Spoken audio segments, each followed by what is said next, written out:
I am using draping as I would with a female so that you can see really nice, easy, smooth draping techniques as well too. So it flows in.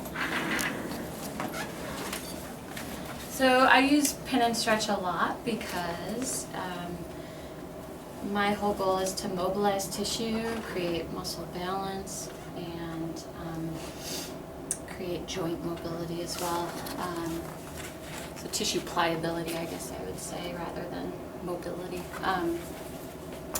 Pin and stretch is really useful for muscles that are hypertonic, but it's also really useful for areas where the tissue's not freely moving over the surrounding structures, and that's what we would consider adhesions or just restriction. It's also a great way to get a client to decrease guarding. It's one of the best ways to get them to understand, to let go, and just create a nice fluid flow from joint to joint and body region to body region. I will use pin and stretch in the neck, but I'm usually pretty cautious. When you tend to go really full range with the neck, especially people who have like neck discomfort or issues, you can send them into a cramp, or they can kind of wake up with kickback, not spasm, but restriction the next day. So I'm usually really careful. Also, the tissue's much thinner through here, so I don't tend to use a ton of pressure. I'm just going to steal your neck warmth. Do you want me to take my the tie thing out? Unless it's uncomfortable. No, it's fine. It's just and so you can look at pin and stretch in two ways. Typically, where you pin is with muscle fiber direction, not across muscle fiber direction. If you are going to do a pin and stretch across muscle fibers, it's really to spread the fibers out. It's not to strum across it. And I'll kind of explain to you what I mean when I do things like C-bowing into the pecs, or if you're working into a bulky muscle group like the biceps or the hamstrings. So primarily when you're doing a pin and stretch and you're getting more specific into muscles, you're going to go with the fiber direction to help create kind of a breaking through and a local vascular increase at the site.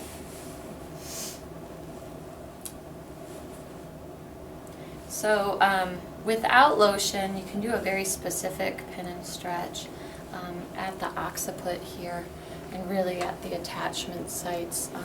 So if you find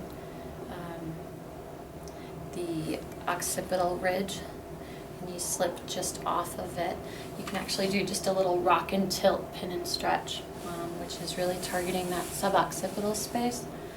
And all that is I pin in and then I flex his head. And without the lotion, it's almost like a fascial glide. The way to make it an actual pin and stretch is to pull up the slack in the skin first.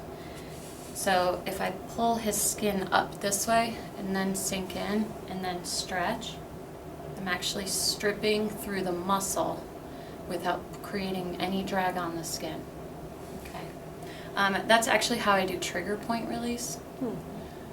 So slow muscle stripping, I don't drag over the skin. I pull the slack in, pin it down, and strip through the muscle belly itself. You'll feel exactly where that muscle knot is. You'll feel right where the start of it is and right where the end of it is, and you'll feel it dissolve under your fingers when that skin is along for the ride. Let's give it a shot sometime because it's pretty cool to feel it really soften up, and it's usually more tolerable for the client as well. Just a little bit of lotion on you here.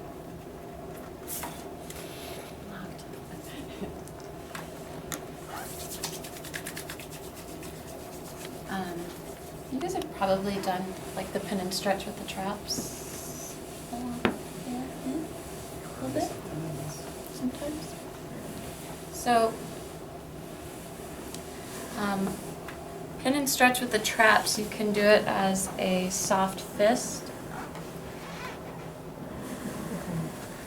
This is when a rolling stool is really handy because I'm not doing all the work here.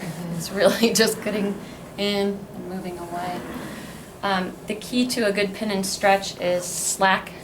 Put slack in the tissue, pin it in, keep a nice good pin there, and then stretch away. Does that feel okay, Sean? You can really simply change the direction nicely. Right, so I can pin in here and then rotate him contralaterally. And then I can even get really specific into levator scap that way. If I wanted to come all the way up to the attachments in levator.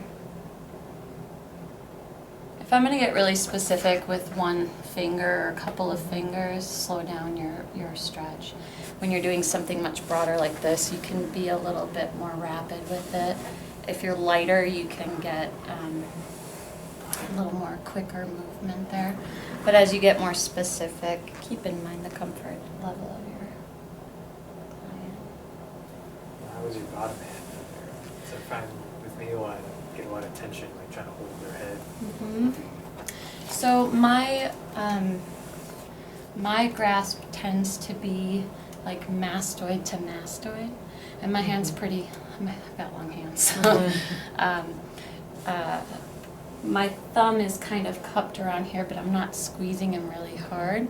But I've got a really confident cupping right of the back of his head to allow him to feel secure with that.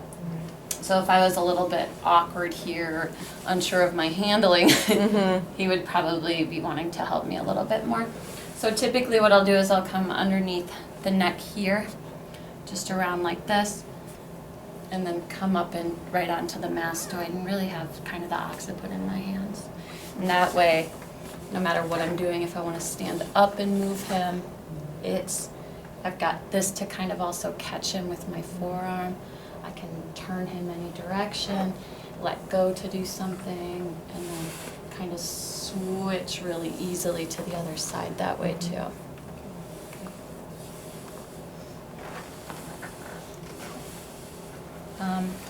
I'm not afraid to kind of put just a little bit of pressure in. Even if I'm doing some work, say out here, I always have a pretty good grasp on the neck.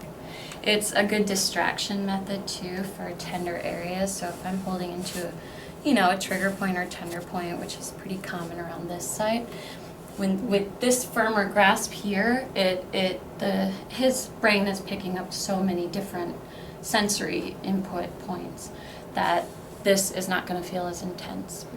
Okay, that's like a shiatsu theory. You always have 2 points of contact at any time. So even if I'm targeting one side, I never have this hand here, ever. I'm constantly in contact. I don't know, it doesn't even matter if I'm lightly holding here, but both of my hands are always doing something.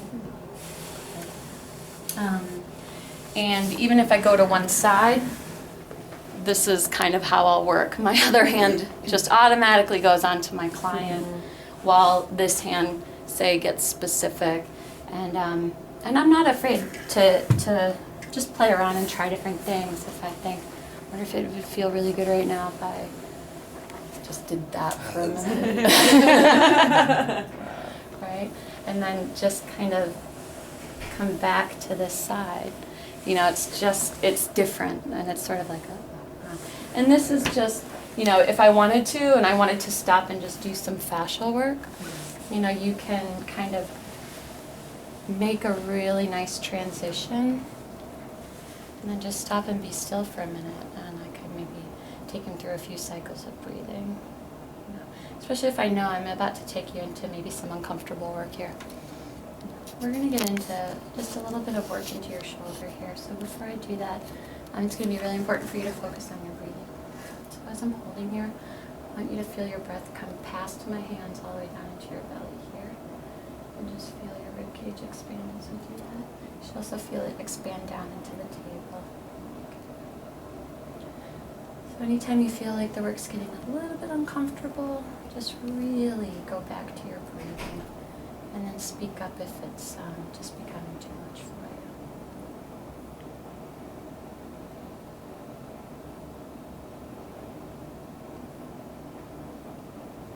And I'll give little cues here too as he exhaled. I really just kind of followed down.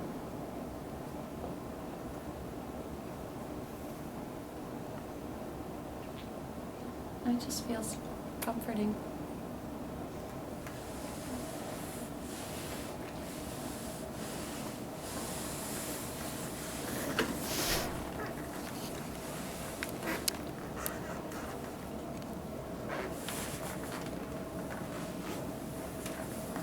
So, let's see. I'm going to actually work on this side so you don't have to jump around. No, you can stay there. Okay.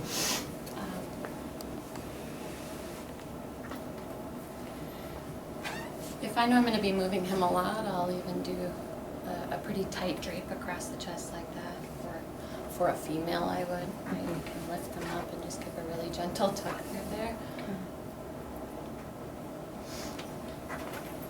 So his shoulders are pretty rounded forward off the table right now. And so I'm going to really target to work to open this side up because it's actually even more protracted, rounded forward than the left side. And you can see that kind of from the head of the table here. This one's about 1/2 inch anterior to this one. This way.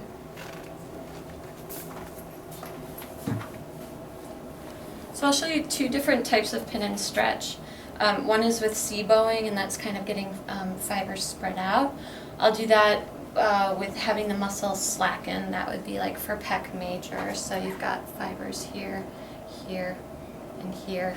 It inserts a little bit lower just below the greater tubercle on the crest.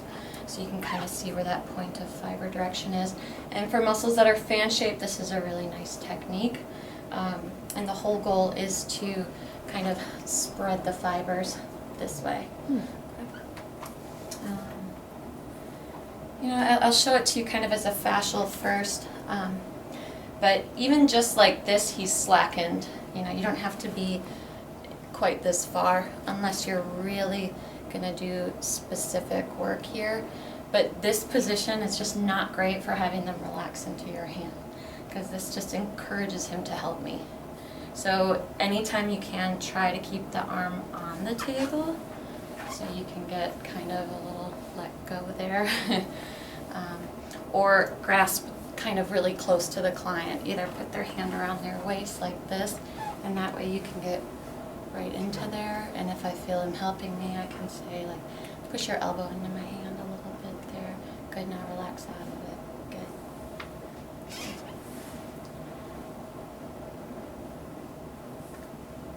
Okay, so this is a pin and stretch with spreading.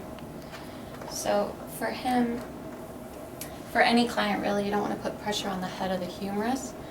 You want to put it right into the pecs. But I'm not intimidated with pushing the client down into the table a bit to get some nice force in there. It's a broad pressure, so it doesn't feel super deep. It's going to feel like pressure, but not really intense. So sink in. And then as I spread the pecs out, I'm just going to give a little stretch to the lower fibers here.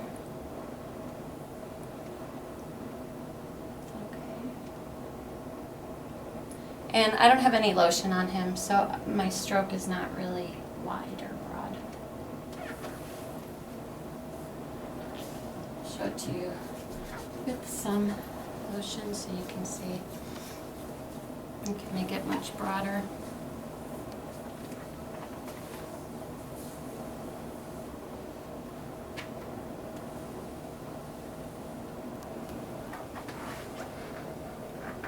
You can see there I can get a lot more spreading, but I'm also gliding over the skin. Okay, so that's the spreading motion. The fibers are running this way, I'm fanning them out. If I want to go with the fibers, it's going to look more like that. So origin to insertion. My angle in my hand turns kind of flat palm toward the insertion point, and then I glide to that, but I use my pressure up as I get to the bone. You can shorten and stretch. Here's where I may grasp this way, Give a traction as well. So I'm actually kind of giving a little tug there.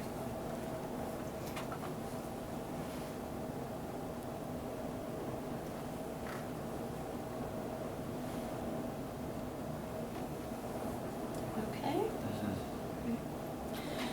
I'll take it into a deeper, more specific pressure for pec minor.